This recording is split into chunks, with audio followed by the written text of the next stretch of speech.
अस्सलाम वालेकुम। आप देख रहे हैं चैनल 51 और प्रोग्राम है न्यूज़ पॉइंट। मैं हूं आपका मेज़बान मोहम्मद तनवीर हसन। आज भी हम हस्ब साबिक मुख्तलिफ मौज़ूआत पर बात करेंगे और माहिराना राय भी लेंगे। जी हाँ जनाब, पेट्रोलियम मसनूआत का जो दरामदी बिल है उसमें कमी वाक़ा हुई है, क्यों हुई है, क्या वजूहात हैं, क्या ये डॉलर के साथ इंटरलिंक है या क्या वजूहात हैं वो भी आपको बताएंगे। और साथ में आज गुफ्तगू होगी कि मुल्क में करोना वायरस एक दफ़ा फिर, जी हाँ जनाब, करोना वायरस की जो छठी लहर है वो एक दफ़ा फिर सर उठा रही है और ख़तरे की घंटी बजना शुरू हो गई है। लेकिन हम क्या कर रहे हैं, हम किस तरीके से इस आलमी वबा से बच सकते हैं? क्या हम अब, यानी जब ये पहली वेव आई थी तो उस वक्त हमने बहुत ज़्यादा देखा कि लोगों को कहा गया कि वो एहतियाती तदाबीर करें और काफ़ी लोगों ने एहतियाती तदाबीर भी की। छठी लहर के दौरान हमारा रवैया क्या है, इस पर भी हम बात करेंगे। हमारे साथ मौजूद हैं स्टूडियोज़ में जनाब अजीम सदीकी, हमारे चैनल के ब्यूरो चीफ हैं। जनाब अस्सलाम वालेकुम। वालेकुम अस्सलाम रहमतुल्लाह। यार तनवीर तू हमेशा लोगों को घबराना है यार, खुदा दे वास्ते यार, ये कोरोना हाँ हाँ, हाँ कोरोना के हवाले से भी आपने बिल की बात की, दरामदी बिल की बात बाद में करते हैं। नाजरीन, ये इस कोरोना के हवाले से अभी तक जो तहकीक हुई है, माहिरीन का कहना है, और national institute of health Islamabad जो NIH है, ये पाकिस्तान का सबसे एक मुस्तनद इदारा है। मेजर जनरल आबिद इकराम इसके हेड हैं, लेकिन ये इदारा मैं क्या कहूँ जो खिदमात अंजाम दे रहा है। कोरोना की पिछली 2-3 जो वेव्स आई थी, जो 2-3 उसकी लहरें आई थी, उसमें भी इस इदारे ने बहुत ही अहम किरदार अदा किया था। और इस वक्त भी उसका कहना यह है कि ये लहर बहुत तेज़ी से फैलने वाली है। मुख्तलिफ ममालिक के माहिरीन भी कह रहे हैं कि इस लहर के जो असरात हैं, आपने पहली, दूसरी, तीसरी, वो जो कहते हैं वो के आखते हैं जी, टीके इंजेक्शन, जो वैक्सीन। इंजेक्शन जो वैक्सीन लगाते हैं, बूस्टर सबसे टॉप क्लास का था। बूस्टर भी जिन्होंने लगाया उनको भी हो रही है। जी बिल्कुल। गुज़श्ता 2-3 दिनों में हलाकतें हुई जी हैं। अल्लाह उन्हें गरीक रहमत करे, अल्लाह हम सबको सेहत दे, अपनी हिफ्ज़ व अमान में रखे। कि ये मामला बढ़ता जा रहा है रोज़ाना। एहतियाती तदाबीर तो हमारे खून और हमारी घुट्टी में नहीं है कि किसी भी मामले में हम एहतियात करें।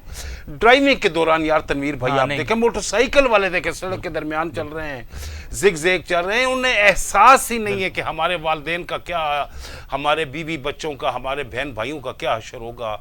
तो कोरोना तो कुछ चीज़ ही नहीं है ना। वो कहते हैं ये मजाक है, छोड़ो यार, एक ये तो बस, ये नहीं, किसी को एतबार आ ही नहीं रहा। खुसूसन हमारे सूबे के जो जनीबी अजला हैं, कबायली अजला हैं, वहाँ भी इस चीज़ की केयर नहीं की जाती। तो ये लहर दोबारा आई है। एहतियात ज़रूरत है कि एहतियात की जाए, अल्लाह ताला से खैर मांगें, मसाजिद का रुख करें, इसलिए कि लोग पिछली 2-3 लहरों में मैंने अपने कुछ बुज़ुर्ग, कुछ जानने वाले देखे हैं। मैं जहाँ रहता हूँ इस्लामाबाद के सेक्टर I8 में, तो मसाजिद का रुख करना उन्होंने छोड़ दिया था। मार्केट वगैरह दूध दही के लिए आते थे, तो मैं उनसे गिला शिकवा करता था कि यार मस्जिद आते जी साढ़े बच्चे कहने नीचे कोरोना है, तुसी ना जाना मस्जिद। एक ऐसा शख्स मैंने नहीं देखा जो मस्जिद आया हो, अल्लाह के दरबार में आया और उसे कोरोना हुई, सवाल ही पैदा नहीं होता।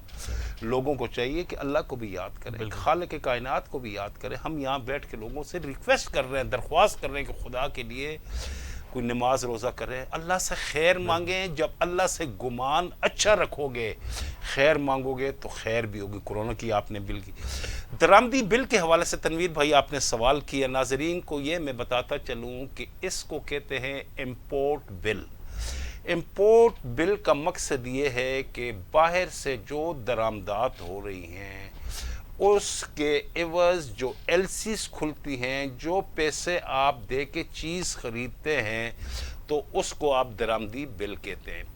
पेट्रोलियम मसनूआत के हवाले से हुकूमती एदाद शुमार जो हैं, वजारत इक्तिसादियात और दीगर ज़राए से मैंने जो मालूमात इकट्ठी की हैं, उन्होंने कहा है कि हम मुख्तसरन आपको कह सकते हैं कि गुज़श्ता 1 महीने में गुज़श्ता एक महीने में पेट्रोल जो हम दरामद करते थे 25,000 मीट्रिक टन, सही, 25,000 मीट्रिक टन वो 20,000 पे आ गया है। ठीक है।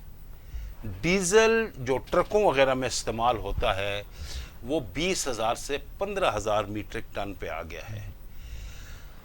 यकीनन उनके जो एदाद शुमार हैं कि सरकारी इदारा है, एदाद शुमार उनके 100% दुरुस्त है, हम उन्हें चैलेंज नहीं कर रहे, लेकिन मैं हमेशा ज़मीनी हकायक पे बात करता हूँ। डी चौक में वाक़या चैनल 51 के दफ्तर से जब मैं I8 जाता हूँ फासला है सिर्फ 8 किलोमीटर का, लेकिन मुझे तो यही नज़र आता है कि पूरे दुनिया और पूरे पाकिस्तान की गाड़ियाँ सिर्फ और सिर्फ इस्लामाबाद में आ गई हैं। वो आप एक्सप्रेस वे पे जाएं जो PWD और बहरिया टाउन की तरफ जाता है, या आप इसमें F10 की तरफ जाएं तो आपको हर तरफ गाड़ी गाड़ी नज़र आएगी। कल भी हमारे इदारे ने इस हवाले से एक पैकेज भी तैयार किया, एक रिपोर्ट दी है कि हुक्काम बाला की हो सकता है कि कान पे कोई जूं तक रेंग जाए, जो ऐसा उनके नसीब में नहीं है कि इस्लामाबाद का जितना खूबसूरत ग्रीन एरिया है वहाँ आप गाड़ियाँ खड़ी देखेंगे। कोई ऐसी जगह नहीं है जहाँ इस्लामाबाद में गाड़ी खड़ी हो। ज़मीनी हकायक तो ये है कि पेट्रोल तो इस्तेमाल हो रहा है, लेकिन अल्लाह करे ये जो कह रहे हैं तो इससे उम्मीद तो यही की जा सकती है कि अगर दरामदी बिल कम हो तो डॉलर पे जो दबाव है वो कम होगा, और रुपए की कीमत जिस तरह मजबूत हुई है गुज़श्ता 5-6 रोज़ में, अल्लाह करे कि इसी तरह मजबूत होता रहे और डॉलर शिकस्त खाता रहे। अच्छा सदीक साहब, बड़ी डिटेल के साथ आपने सारी बात की, कोरोना के हवाले से भी और दरामदी बिल जो हमारा कम हुआ है उस हवाले से भी आपने बात की। अब ये है कि जो मिफ्ता इस्माइल हैं माशाल्लाह हमारे वज़ीर ख़जाना हैं, आप तो उन्हें मुफ्ता ही कहते हैं, लेकिन ये है कि उसका एक यानी उनका मिफ्ता उनका नाम है।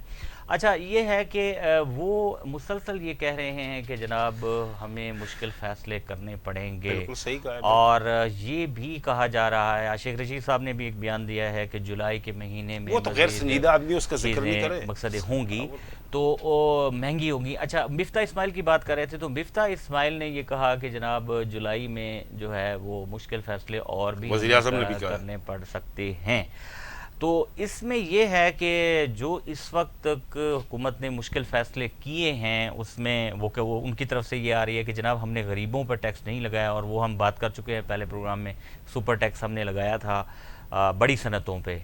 तो अब अगर कोई हुकूमत, आप क्या समझते हैं कि मज़ीद टैक्सेस बढ़ाने की तरफ सोच रही है, यानी टैक्सेस का दायरा कार जो है वो बढ़ाया जा रहा है, उसको एक्सटेंड करने की कोशिश की जा रही है? तो अभी उन्होंने कहा है कि जी कार डीलर्स पे भी हम लगाएंगे, हम प्रॉपर्टी का काम करने वाले जो हैं उन पे भी लगाएंगे। तो अगर ये होता है तो इससे इनडायरेक्टली तो फिर आम आदमी ही मुतासर होता है। तो कैसे देखते हैं कि ये सारी चीज़ें किस तरह से जुलाई में वाकई कोई परेशानी है? मैं तो ये कहता हूँ कि इतवार बाजार, हफ्तावार बाजार जो लगते हैं या जो मंडियाँ लगती हैं, यहाँ तो हफ्तावार बाजार उनको कहते हैं, उर्फ़ आम में या मुहज़्ज़बाना अल्फाज में वीकली बाजार कहते हैं, लेकिन मेरे गांव अकोड़ा खटक में या और जगहों पे या जहाँ पे इस किस्म की वो हफ्तावार बाजार लगते हैं उनको हम मंडी कहते हैं। तो वो जब मंडियाँ लगती हैं तो ये इनको चाहिए कि वहाँ भी एक गेट बना दें, तो 5-5, 10-10 रुपये लेते रहें तो बस फर्स्ट क्लास पैसे आते रहेंगे। फिर शादीशुदा अफराद पे भी टैक्स लगाते कि तुम ब्याह कर रहे हो, पैसे इतने दे दिया करो, बस बच्चों पे भी मतलब वही ना कि जितने जो बच्चे पैदा करेंगे उस पे भी आपको इतना टैक्स लगेगा, मतलब मरने वाले पे टैक्स लगा दें कि आपको जितने जिसको भी दफनाएंगे आपको इतने फीसद पैसे भी देने पड़ेंगे। कितना लोगों को तंग करेंगे, कितना तंग करेंगे। क्या उम्मीदें थी, क्या उम्मीदें थी कि शरीफों की हुकूमत आ गई है, कोई शरीफाना इक़दाम, ये गैर मुहज़्ज़बाना और गैर शरीफाना किस्म की जो हुकूमत है वो तो फिर हमें वही याद आ रहा है, याद माजी अजाब है यार अब छीन ले मुझसे हाफ़ज़ा मेरा। हालांकि हम बद्दुआएं देते थे साबका हुकूमत को, जिस किस्म के वहाँ पे जो हालात, महंगाई की जो सूरत हाल थी, अब तो हमें वही याद आ रहे हैं कि तुसी ठीक सो यार। फिर तो ये सूरत हाल हो रही है। सागडार के हवाले से कहा जा रहा है तनवीर भाई कि सागडार आने यकीनी तौर पे एक अच्छे मुंतज़िम हैं, आप कह सकते हैं, फाइनेंस فائنینشل مینیجر ہیں, ایک اچھے معاملات کو درست کرنے کا طریقہ جانتے ہیں, لیکن ان حالات میں کہ پوری دنیا میں جو صورتحال ہے وہ خراب ہوئی, تو وہ کس طرح ہو سکتی ہے؟ آپ $40 والی چیز کوئلے کے حوالے سے رات مفتاح اسماعیل ایک ٹی وی چینل پہ مصدق ملک کہہ رہے تھے, وزیر مملکت پیٹرولیم, کہ ہم کیا کریں ہیں کہ کوئلہ جو پہلے $40 میں مل رہا تھا وہ اب $70 میں مل رہا ہے, بعض جگہوں کے اس سے بھی زیادہ قیمتیں ہیں. جرمنی اور یورپ کے دوسرے ممالک کے علاوہ برطانیہ نے بھی قطر اور دیگر عرب ممالک جہاں سے LNG اور یہ RLNG اور یہ جو قدرتی گیس وغیرہ جو ملتی ہے وہ انہوں نے بلک میں خرید لی ہے, کہ جو چیز انہیں بہت ہی مفت ترین مل رہی تھی سابقہ حکومت نے غیر سنجیدگی کا مظاہرہ کیا. یہ تو ان کو 2-2.5 مہینے ہوئے ہیں تو پرواہ نہیں کی. تو یہ کہ یوکرین اور اس کی جنگ اگر یہ مزید طوالت اختیار کرتی ہے, پیٹرولیم مصنوعات کی قیمتوں میں تو کچھ کمی آئی ہے, لیکن یہ کہ گیس کے حوالے سے پریشانی ہے کہ ابھی سے آپ کو کہا جا رہا ہے کہ نومبر دسمبر جنوری فروری ہوشیار رہنا, گیس ہے ساڑھے کچھ بھی نہیں, جاگ دے رہنا, ساڑھے آسرت نہ رہنا. یار ایسی حکومت کے عوام کو آپ ابھی سے گھبرا رہے ہیں کہ ابھی 10 مہینے 8 مہینے پڑے ہوئے ہیں سردیوں میں, اور ابھی آپ سے کہہ رہے ہیں کہ ہمارے پاس کچھ بھی نہیں ہے, کچھ بھی نہیں ہوگا.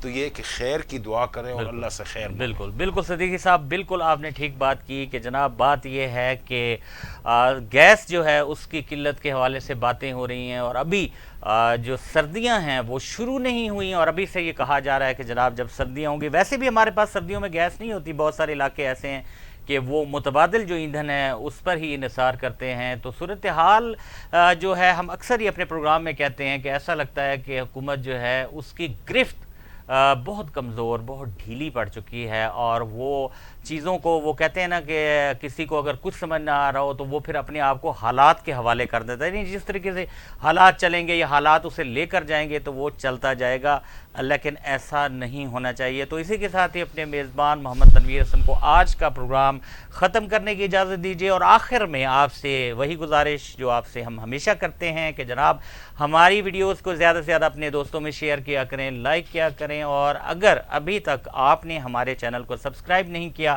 تو سبسکرائب کر لیں, اور بیل کے آئیکن کو دبانا مت بھولیے تاکہ آپ کو ہماری جو مستقبل میں آنے والی ویڈیوز ہیں وہ بر وقت ملتی رہیں. اللہ حافظ.